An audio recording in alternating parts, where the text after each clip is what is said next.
Creepers!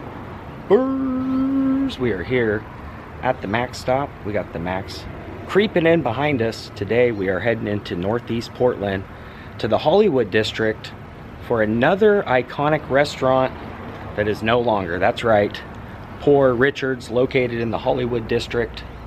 Great backstory, incredible owner, a lot of years, a lot of iconic moments.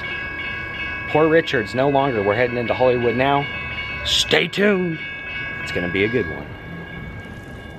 So what you do is you scan here and then it tells you what time it's good till. So make sure you get your ticket and you can scan it here. It'll tell you green means it's valid, and if it just dings on you, then it's good. So payment already activated. Pretty nice. So that way you know it's gonna be valid. Here comes our train now. Looks like they put a newer light on the front there. As you can see, the headlights are still kind of that yellow, but it looks like they put like an LED light up top, much brighter. All right, let's do this.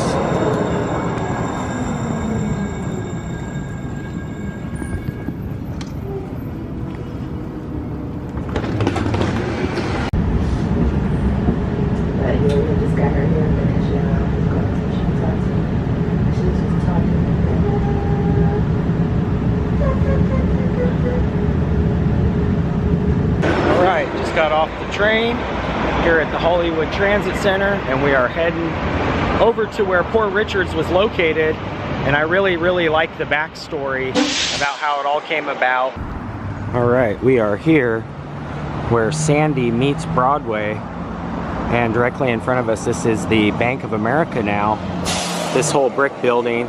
But right down here on the far entrance of the building here would have sat Poor Richard's. In fact, I found some old shots, and we're gonna go across the street now and check it out. I'm gonna tell you guys more about how that business came about and just some really cool things that I was able to find online about yet another iconic Portland business that is no longer here. We're gonna go up here, get a better look at Poor Richard's.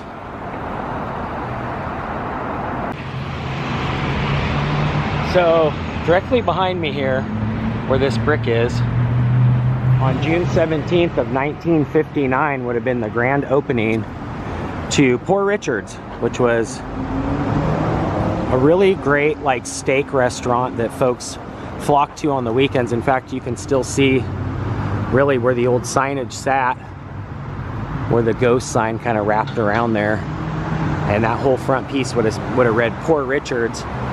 This building is no longer actually even in use, but right here would have been the entrance. You would have walked in. They had these beautiful lamp fixtures, and I believe on the corner of this building as well was the actual sign that read Poor Richard's. I believe there was a placard here as well. I think it sat right here actually, but right here, 3907, no longer being utilized. The business hours are actually still on the door though, which is kind of unique. But yeah, just a great area, especially with the hustle and bustle of Sandy Boulevard and Broadway over the years, really increasing a lot more folks and businesses in this area. But yeah, right here, Poor Richard's. I believe my friend Brian actually worked here for a while. But yeah, you can still see the ghost signage where it would have sat. And really cool backstory is, and a gentleman by the name of Harlow Rudolph Olberg was the opener. He was the original owner here for many years. People knew him as Hal, but he was great. He loved his clientele. He had a great following of folks that frequented his establishment. And from everything that I read, from people's just, enjoying the restaurant itself to actual articles about Hal himself, born and raised in Washington on a dairy farm. He grew up, his father died at age 11, and him and his mom moved here to Portland, and he was basically given the ultimatum to, well, he had no choice, to either go to school or work. And Hal decided that his work ethic was so important that he decided to open up his own business. As you can see, there's really nothing in here now. But Hal decided to open up his business with the strong work ethic that he required, you know, that he basically had to have at a young age, help supporting him and his mom. The place became iconic. They started doing their own kind of rendition of twofers, which was, you know, 2 steaks, a baked potato, and a drink, and the price was reasonable. So people flocked here to really enjoy Poor Richard's. And it's kind of funny too, because the name of the place, you know, Poor Richard's, it was actually affordable. So a lot of folks really enjoyed, like I said, coming here and not only enjoying the food, but just really enjoying, you know, Hal and everything that he had done for the community, if they knew the backstory of the restaurant. But really what their kind of claim to fame was their steak meal. And like, you know, like the articles that I read said, on Saturdays and Sundays, they would really get rocking here, selling all their great meals. And so the business is no longer, in fact, he sold the business, I believe, in 2009. And Tony Starlight, who is a performer here, was going to buy the building, but it was so dilapidated and needs so much work. By the time they were done, they actually went ahead and said, forget the bid. And since then, no one's really been the proprietor of this place. So I'm not sure if, you know, eventually something will go in, if they will keep this vacant, if the bank owns it, I'm not sure. But I do know that a lot of folks loved coming here and getting their steaks and really just enjoying and seeing the history of Poor Richard's.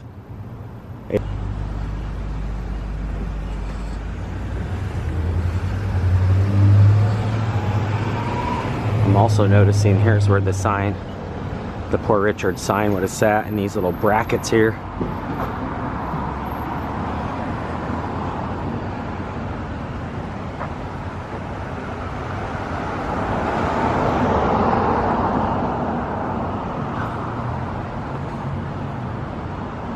As you can see, the doors too, with that like stained glass on them.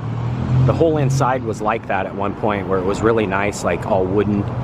From the shots that I saw, everything was like, you know, stained and furnished all nice like that, with the stained glass windows, kind of giving it that, like, I don't know, just really nice vibe on the inside. Mostly all wooden floors. And as you can see, there was like, you know, the things that kind of hung off the sides here, the awnings, where you could still see where the awnings went along all the windows and doors. So yeah, this place was really hopping at one point. It was all decked out with these really nice, you know, lamps outside. They had the placard to the restaurant. I think it was on this wall, actually. I could be wrong. It almost looks like you can almost see kind of the bolts there where it was holding this sign on at one point. But yeah, we will see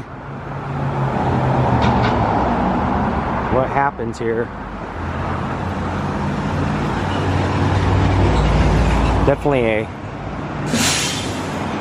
very historic area here, the Hollywood District.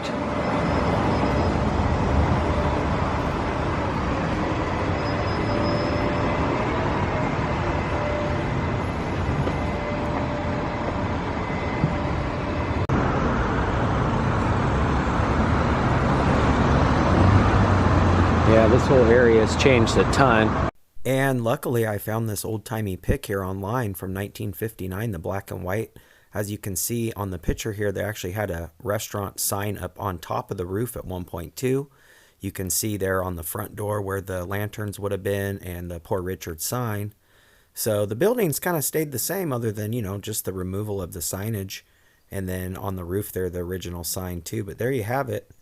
Pretty darn cool. Was glad to find this. Like I said, we did a vlog. This was the Pagoda restaurant for years. We did a full vlog here too. So a lot of history in this neighborhood. Unfortunately, a lot of it is gone now too.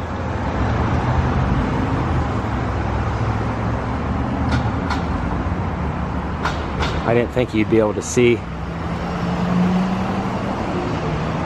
So much of that ghost signage too.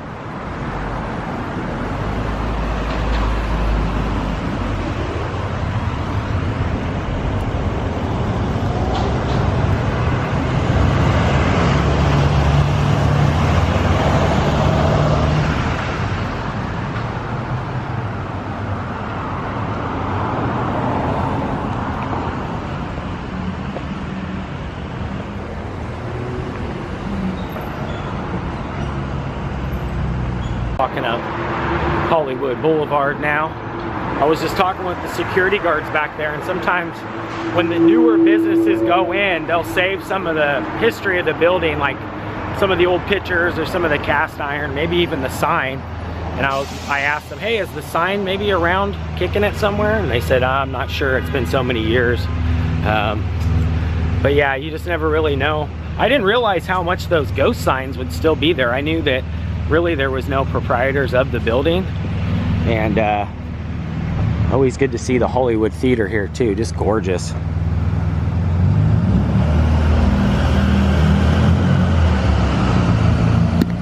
But that's gonna do it for today.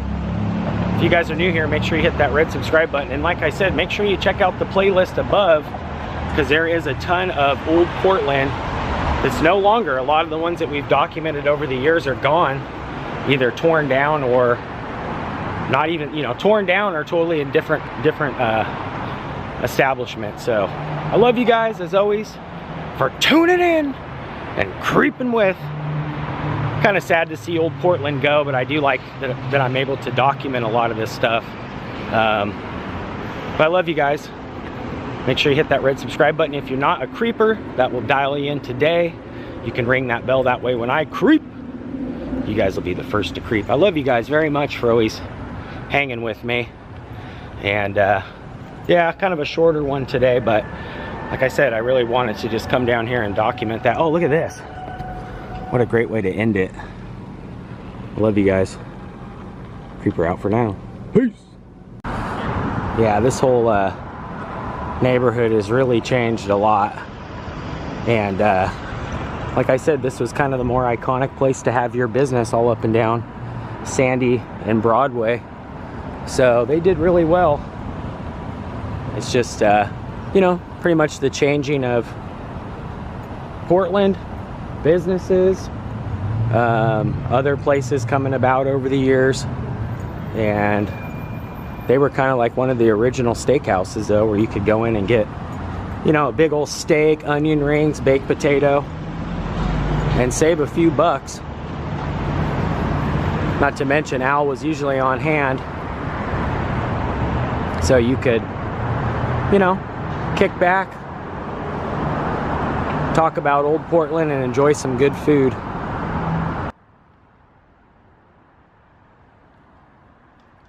Another fun little fact was right here next to Poor Richard's was the Benjamin Franklin Bank, and Benjamin Franklin had an almanac, and he was known by the name Poor Richard.